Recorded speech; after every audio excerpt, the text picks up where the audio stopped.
मेरे सारे व्यूअर्स, आज हम पुनः उपस्थित हैं आप लोगों के सामने। हमारे सेगमेंट हर दिन कुछ कहता है मैं आज यानी कि 19 जुलाई 2021 दिन सोमवार। आज 19 जुलाई दिन सोमवार क्या कहता है ये हम लोग डिस्कस करेंगे। हर दिन कुछ कहता है सेगमेंट। सबसे पहली बात तो आज सावन का पहला सोमवारी है मैथिली पंचांग के अकॉर्डिंग।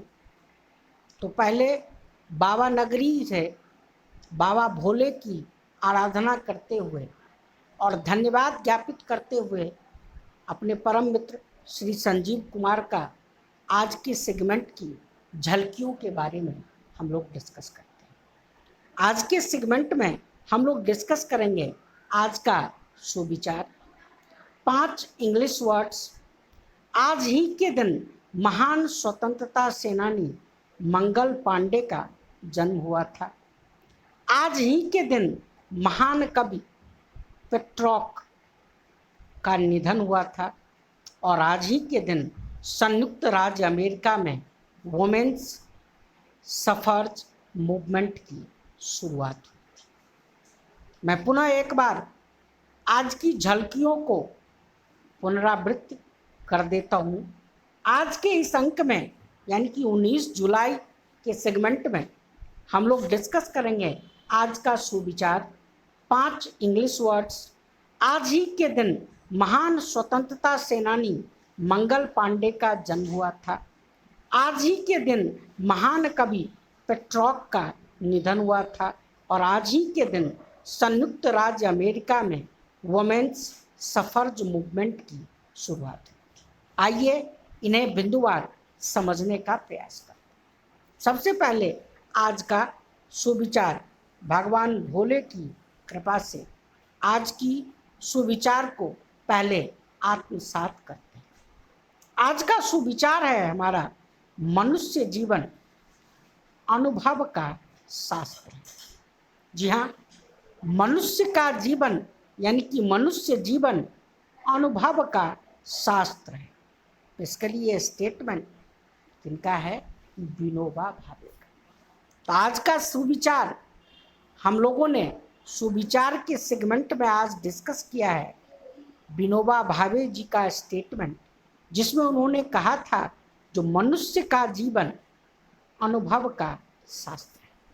चलते हैं आज के दूसरे सेगमेंट की तरफ, जहाँ 5 इंग्लिश वर्ड्स। पहला वर्ड है आज का एब्रप्ट, दूसरा वर्ड है बैलेट, तीसरा वर्ड है कैंडिड, तीसरा वर्ड है, चौथा है डेयर और पांचवा है एफिजी। आज के 5 इंग्लिश वर्ड हैं एब्रप्ट, बैलेट, कैंडिड, डेयर और एफिजी। डिटेल समझते हैं। पहला वर्ड है एब्रप्ट, ABRUPT यानी कि अचानक। जी हाँ, पहला वर्ड है एब्रप्ट, ABRUPT यानी कि अचानक। दूसरा वर्ड है बैलेड, BALLAD यानी कि गाथा या गीत। तीसरा वर्ड है कैंडिड, CANDID यानी कि अस्पष्ट या खरा। चौथा वर्ड है डेयर, DARE यानी कि हिम्मत करना। और पांचवा वर्ड है एफिजी, EFFIGY यानी कि प्रतिमा या पुतला। चलते हैं आज के तीसरे सेगमेंट की तरफ। आज का तीसरा सेगमेंट है हमारा पेट्रॉक का निधन। आज ही के दिन 19 जुलाई 1374 को 1374 को इनका निधन हुआ था। आज ही के दिन 19 जुलाई 1374 1374 को इनका निधन हुआ था। पुनर्जागरण काल के समय के गणमान्य कवियों में इनको याद किया जाता है। पुनर्जागरण काल के गणमान्य कवियों में इनको याद किया जाता है। इनका जन्म इटली में हुआ था।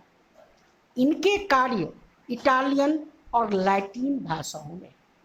ऑब्वियस सी बात है, इनका जन्म इटली में हुआ था, तो इनकी कृति यानी कि इनकी कविताएं, इनकी लेखनी बेसिकली इटालियन और लैटिन भाषाओं में। इन्हें कविता की एक बहुत ही प्रचलित विधा सोनेट के लिए जाना जाता है। इन्हें कविता की एक बहुत ही प्रचलित विधा सोनेट के लिए जाना जाता है। आइए थोड़ी जानकारी सोनेट के संदर्भ में प्राप्त करते हैं। ऑब्वियस सी बात है, महान कवि पेट्रोक को जाना जाता है उनकी एक खास कविता शैली के लिए, जिस कविता विधा का नाम क्या है? सोनेट। तो अब हम लोग ये समझते हैं कि बेसिकली सोनेट होता क्या है। सोनेट शब्द की उत्पत्ति इटालियन शब्द सोनेटो से हुई है। सोनेट शब्द की उत्पत्ति इटालियन शब्द सोनेटो से हुई है। इसका मतलब है ए लिटिल सॉन्ग। सोनेट शब्द की उत्पत्ति इटालियन शब्द सोनेटो से हुई है। इसका मतलब है ए लिटिल सॉन्ग। सोनेट मुख्यतः दो प्रकार के होते हैं, पेट्रेचन सोनेट और इंग्लिश सोनेट। सोनेट मुख्यतः दो प्रकार के होते हैं, पेट्रेचन सोनेट और इंग्लिश सोनेट। इसमें 14 पंक्तियां होती हैं। प्रत्येक पंक्ति में 10 सिलेब्स होते हैं। ये रैम्ड वर्सेज होते हैं। पेट्रोक के इस विधा को इटली में पूर्णता प्रदान किया गया, इसलिए इटालियन सोनेट को पेट्रेचन सोनेट भी कहते हैं। इसके दो भाग होते हैं। प्रथम भाग में 8 पंक्तियां होते हैं और दूसरे और अंतिम भाग में 6 पंक्तियां होती हैं। प्रथम को ऑक्टेव तथा दूसरे को सेस्टेट कहते हैं। पेट्रोकॉर्न सोनेट में रैम स्कीम एबा सीडी होते हैं। प्रथम 8 पंक्तियों में केवल परेशानियों, प्रश्नों और समस्याओं को रखता है और अंतिम 6 पंक्तियों में उन प्रश्नों व समस्याओं का जवाब दिया जाता है। आज के तीसरे सेगमेंट में हमने इम्पोर्टेंटली महान कवि पेट्रोक के बारे में समझा, क्योंकि उनका निधन आज ही के दिन 19 जुलाई को हुआ और उनकी एक प्रचलित विधा सोनेट के बारे में हमने डिटेल में समझा। अब चलते हैं आज के नेक्स्ट सेगमेंट के तरफ, और लास्ट सेगमेंट आज का है अमेरिका में महिला मताधिकार आंदोलन। जी हाँ, आज ही के दिन 19 जुलाई 1948 में, आज ही के दिन यानी कि 19 जुलाई को 1848 में अमेरिका में महिला मताधिकार आंदोलन जैसे मुद्दे को लेकर एक आंदोलन की शुरुआत हुई थी। आज ही के दिन यानी कि 19 जुलाई 1848 में अमेरिका में महिला मताधिकार आंदोलन जैसे मुद्दे को लेकर एक आंदोलन की शुरुआत हुई थी। सेंसेसिया फॉल्स कन्वेंशन से वुमेन्स सफर्ज मताधिकार मूवमेंट की शुरुआत हुई थी।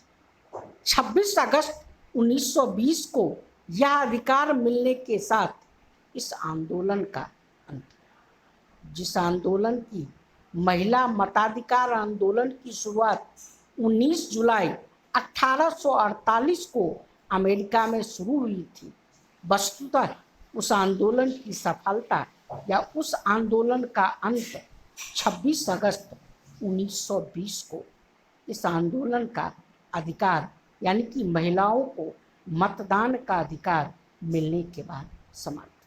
आज के इस अंक में बस इतना ही। स्वस्थ रहें, सुरक्षित रहें, कोविड अप्रोप्रिएट बिहेवियर का दृढ़तापूर्वक पालन करें। धन्यवाद। आज के लिए बस।